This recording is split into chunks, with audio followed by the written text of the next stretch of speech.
It's been one hell of a day today, and I'm going to be sharing my thoughts on Sony's press conference to kind of let you guys know where I stand and just give you another opinion out here on YouTube. So smack a like on this video because I'm getting to the point right now.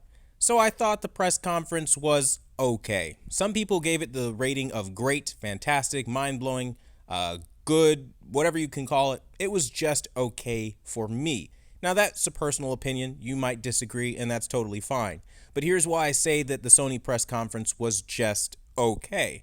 Most of the press conference was them showing off multi-plat games that you can get anywhere else, like Project Eve. They built it up and made it seem like it was a Sony exclusive, but it's on Xbox and PC. I don't appreciate when they do things like that. Also, bringing in things like Guardians of the Galaxy as if it's something exclusive to PlayStation. Let us be very clear here, okay? This is Sony's event. This isn't E3. This isn't like a platform for everybody to kind of show their cards. This is the Sony event. And the fact that they showed multiplats, I feel, is a very weak and very cheap way of saying we don't really have much to show you right now. And I would have respected a shorter press conference than bringing in multiplats. That's just how I feel. Now, the games they did show are pretty good. And I say pretty good because not all of it was great. Like Forspoken, I am not feeling the vibe of Forspoken at all. I got mad feminist vibes. There's like an all-female like character cast, it seems like. I didn't see one male in this single like trailer.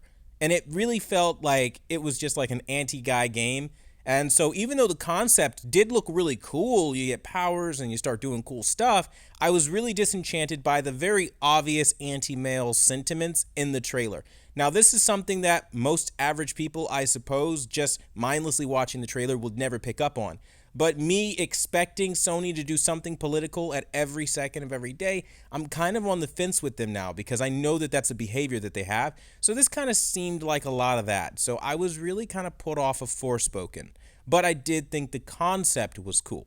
Now, another game that really blew my mind personally was that Wolverine game. I think the reveal alone, the teaser trailer, was excellent. We haven't had a proper Wolverine game in years, and the fact that they're coming out with one seemingly exclusively on PlayStation 5 through Insomniac Games is just the best. Just like, I literally jumped in my skin and I was like, yes, this is what we need. Like, that is how you separate PlayStation from every other brand, because that's the kind of stuff we're looking for. A real X-Men game, like, oh my god. And don't let them do something like give them the movie suits from like the old 2000 movies or like the classic suits from the 90s anime. It's just going to be pandemonium. And it's not a far-fetched idea that they would do that if you remember what they did with Miles Morales and with the Spider-Man game, how they gave the original suits. So I am so hopeful for that game and to see where it goes. But very cool stuff. And then they kind of dropped the bombshell Spider-Man 2 on everybody with Miles Morales and Spider-Man in the game. Blew my mind. I love that. But then the Venom reveal, just the coolest freaking thing. I mean, the hype was through the roof, like over 1,000%. I was all about it. But, you know, again, you can only be so hype with the Insomniac Spider-Man game because if it's any indication of what the last two games have kind of done, you'll find an Easter egg of some virtue signaling thing for that time period. So I feel like this is gonna be political to some degree, which sucks because I really just wish they would tell an awesome story because they're good at it and leave all the political views at home. You know what I mean? Just leave it behind the door when you walk into the office, animating and making an entire video game. But c'est la vie there. It's their creation. They'll do as they please, I suppose.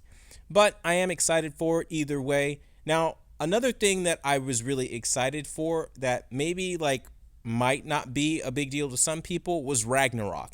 I know some people thought that Ragnarok was maybe like, I don't know, not shown into its full capabilities, or maybe they're not really happy about the presentation. I've heard some mixed comments about Ragnarok, believe it or not.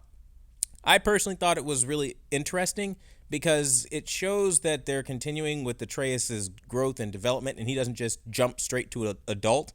And a lot of people speculated that this would just be Atreus' game replacing Kratos. So it's nice to see that they're not doing that. And this is just straight up like the continuation of the last game. And there's going to be a whole Ragnarok war involved.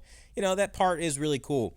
Something that really put me off though is them like carrying the dead deer back into like the cave. It's like we've already established that he can hunt in the last game, and I'm a vegan personally. I don't like seeing themes like that where you're just hunting and you're killing animals when it's not necessary. Like for me, that was a thing that I really just don't like.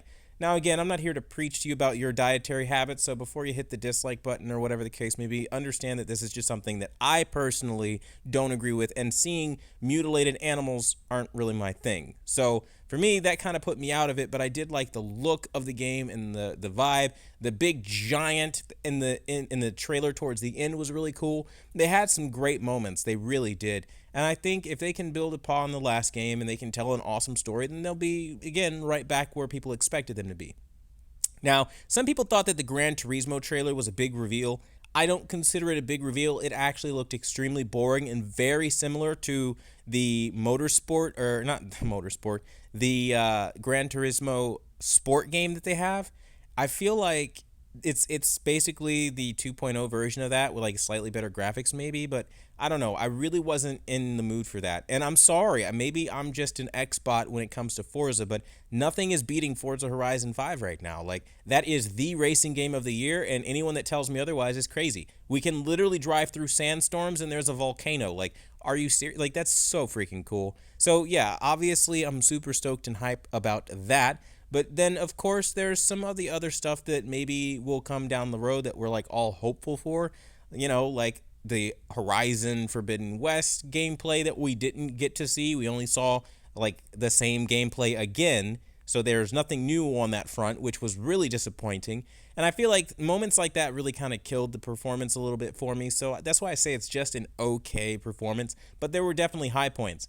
Now, that being said, it's kind of like what I was saying in my review, which hasn't changed since this trailer. And I know a lot of people are probably going to ask the question, okay, Quantum, you saw the big showcase.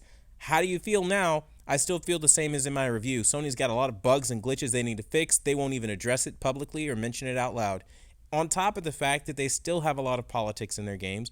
On top of the fact that when you really look at the whole picture, they still don't have a lot to play right now, and that's not changing anytime soon. A lot of the stuff is coming out 2022, like in the middle of 2022, and then even like with the new Spider-Man game, 2023. That's so many years away right now.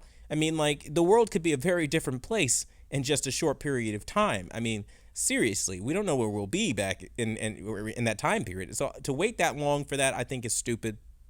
I think if you're going to announce something, don't announce it until maybe it's within a year and a half of production, final production, putting it out there and all that, because right now it's just not even an alpha build as far as I'm concerned. All you had was a cinematic trailer. I hate when they do stuff like that, because then it's just a long wait for no reason. Well, I wouldn't say no reason, because I'm sure the game will be fun, but you know what I mean. Like, you're not going to get it anytime soon, so it's just kind of like they just teased you and now you know about it, but you can't do anything for years.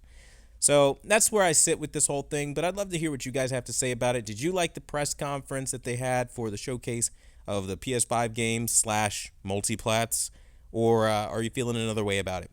Thanks for watching the #1 brand in honesty and watching this podcast, listening to what I have to say, and until the next video, I'll see you guys later.